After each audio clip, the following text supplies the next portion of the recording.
So we are going to talk about ectopic pregnancy. First, we will know what is the definition of ectopic pregnancy. So ectopic pregnancy is when zygote transplant outside the uterine cavity, or we can say extra-uterine cavity.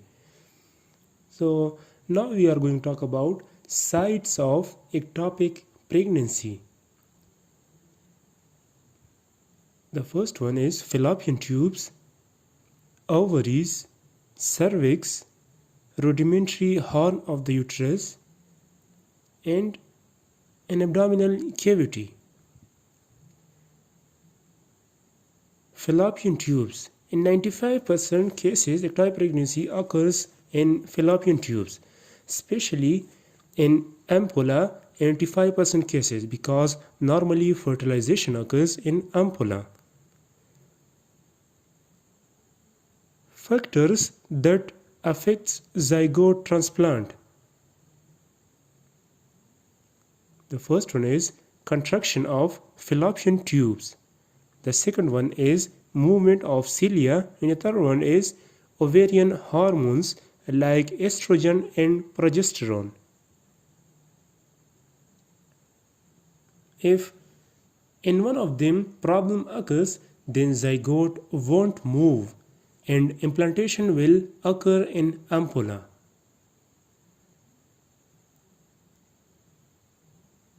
So sometimes fertilized ovum goes laterally, means to fimbriae and peritoneal cavity, which is called tubal abortion. Now we are going to talk about causes of tubal ectopic pregnancy. The first one is pelvic inflammatory disease. In this case, salpingitis occurs, then fallopian tubes may close completely or partially due to inflammation. If it's closed completely, infertility takes place. If it's closed partially, then ectopic pregnancy occurs. In salpingitis, mucosal cilia's movement decreases, and using of intrauterine contraceptive devices for more than 2 years may give opportunity to infection, and then tubal block occurs. The second cause is tuberculosis salpingitis. In this case, cilia movement decreases and also peristaltic movement decreases. If it's closed completely, then infertility occurs, and if tubes close partially, then ectopic pregnancy occurs. The third cause is congenital anomalies of fallopian tubes. Example of congenital anomalies are divertical and hypoplasia of fallopian tube. Fourth one is pelvic tumor. Examples are large myoma, ovarian cyst, cyst of broad ligament which brings pressure on tubes. The fifth cause is tubal surgery. Examples are tubal ligation, salpingostomy, and tubalplasty or fallopian tubeplasty. Transmigration of ovum. When fertilized ovum enters to peritoneal cavity and then turns back to tube, in such case the size of ovum is increased and can't move in tubes, so ectopic pregnancy takes place or occurs. The seventh one, assisted reproductive technique. When we enter fertilized ovum to tubes, it may stay in tubes and ectopic pregnancy occurs. Using of intrauterine contraceptive devices. Diethyl stilbestrol using. In this case, uterus changes to T shape, which causes ectopic pregnancy. Pathology. The first one is changes in the tubes. like zygote implants in uterus, the same is in tubes. Decidua is made. Chorionic villi takes place in tubes, wall, and local hemorrhage occurs, which causes tubal mole, or we can say hematosalpinx. The second pathology is changes in the uterus, or uterus pathology. Uterus size increases and feels soft on palpation due to pregnancy hormones. Decidual changes take place in endometrium without chorionic villi. Now we are going to talk about outcome of ectopic pregnancy. The first one is tubal abortion.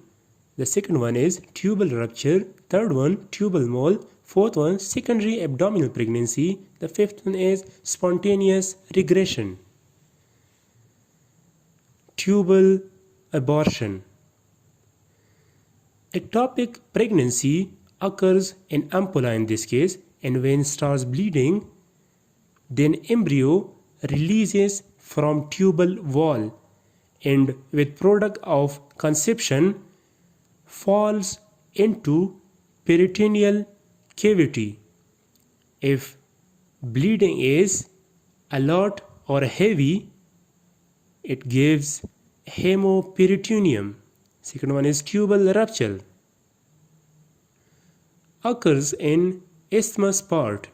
When chorionic villi enters in wall, wall becomes thin and then rupture occurs and embryo falls in peritoneal cavity or broad ligament. If it falls on broad ligament, it causes intraligamental pregnancy. Third one is tubal mole. When embryo isolate from tubal wall, bleeding occurs and aggregates in tube, then causes hematosalpinx. Later it makes tubal mole. Fourth one is secondary abdominal pregnancy. It means when embryo falls into abdominal cavity and start implantation, then it's called secondary abdominal pregnancy. Fifth one is spontaneous regression. Sometimes ectopic pregnancy gradually heals and embryo degenerates. Chorionic villi looks hyalinated. Clinical features of ectopic pregnancy. A. Symptoms. First one is amenorrhea, symptom of early pregnancy like morning sickness, breast discomfort, frequency of micturition. Pain. Dull in unruptured tubal pregnancies and sharp colicky pain after hemorrhage. Vaginal bleeding, fainting due to anemia in abortion or in rupture. B. Physical sign. General appearance, pale, because when blood falls into peritoneal cavity, so anemia occurs. Hemorrhagic shock in a case of tube rupture or tubal abortion. Abdominal signs. Collins sign. After 2 to 3 weeks, blood in peritoneal cavity, blue discoloration around umbilicals can be seen. Abdominal distension. Pelvic signs. Blue discoloration around vulva, vagina and cervix. Tenderness on rocking of cervix. Tender adnexal mass. Due to hematosalpinx, and soft mass at uterus area. Enlargement of uterus, which is because of hormones that is secreted by trophoblastic cell like HCG. Mass in the pouch of Douglas. When hematoma takes place, in this case there is mass filled, which is we call it hematocele. Two types is present: acute presentation and chronic presentation of patient. In acute case, patient will be in hemorrhagic shock, pale and anxious, cold skin, quick breathing, high pulse rate and low blood pressure. Tender mass can be felt in vaginal examination. In chronic hematocele presentation, pain in different occasion, irregular vaginal bleeding, tender mass can be felt in vaginal examination. Diagnosis of ectopic pregnancy. First one is ultrasonography. In this case, hollow uterine cavity can be seen, thick endometer, mass and gestational sac in tubes or other places can be seen. In blood, leukocytosis and erythrocyte sedimentation rate is high. Pregnancy test.